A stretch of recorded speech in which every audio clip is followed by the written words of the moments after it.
I still remember that October evening in the Carpathians. The mountains already felt the first breaths of winter, and I thought it would be a routine hike, a trail I had walked countless times. I never imagined it would become the longest, coldest, most terrifying night of my life. At first, everything seemed normal. The wind whispered through the trees, the mist hung lightly over the slopes. But as I climbed higher, strange heaviness settled over the mountains. I felt it in my chest before I even saw it. The fog rolling in. At first I barely noticed, but in minutes it thickened, turning the world into a gray, suffocating void. The trail I knew so well disappeared beneath my feet. Rocks I had stepped on hundreds of times looked alien. Every direction felt wrong. Then the wind hit, sudden and violent, like the mountains themselves were trying to throw me off. A gust slammed into my side, and I lost my balance.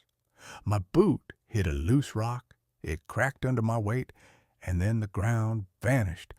I tumbled down the slope, rolling over stone and ice, my body battered and shaking. Finally, a narrow ledge stopped me with a brutal impact. I lay there, gasping. Pain ripped through my leg, sharp enough that even breathing felt like a punishment. My backpack had been torn away somewhere above me, swallowed by the fog. My phone was cracked, battery almost dead, signal non-existent. I tried to stand. 3 attempts. Every movement a test of will. One wrong step, and I might have tumbled into the abyss below. Staying still wasn't an option. I would freeze before morning. I moved forward slowly, dragging my hands along cold rock, feeling for every crevice, every small ledge. Hours seemed to stretch endlessly. My mind screamed at me to stop, but I couldn't. The mountains weren't forgiving, and they didn't care if I survived. Through the haze, I finally spotted it, a small, crooked shelter half buried in snow. Its walls were crooked, the door hung on rusty hinges, but it was a place to stay alive. Inside, it was colder than outside, damp, dark, and silent.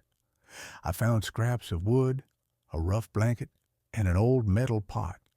Not enough for a proper fire, unless I burned something of my own. So I tore up my gloves and lit a crumpled note in my pocket. The flame flickered weakly, but it was enough to remind me I was still alive.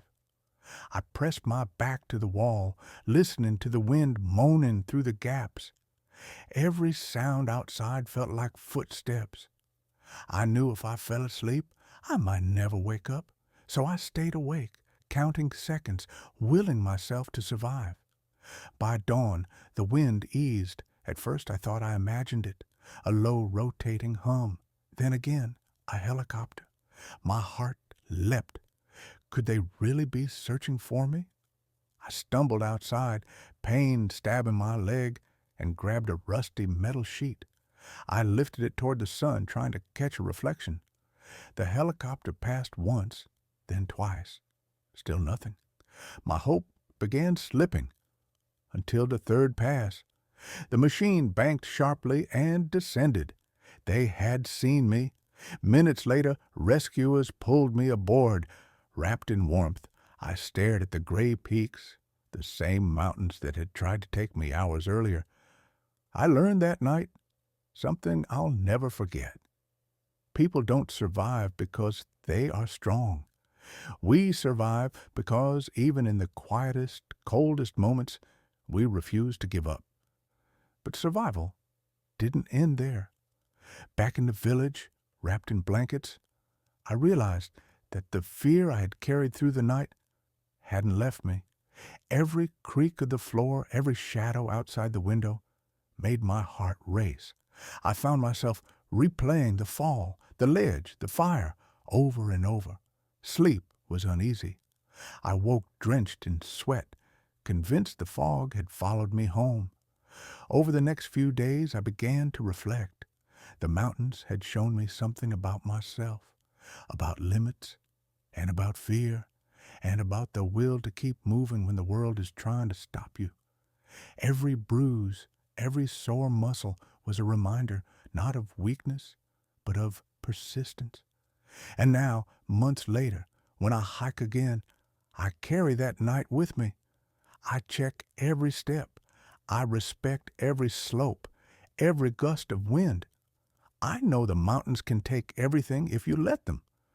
But I also know that survival isn't about being invincible. It's about refusing to surrender when no one else is there to help. It's about holding on, one breath, one step, one heartbeat at a time.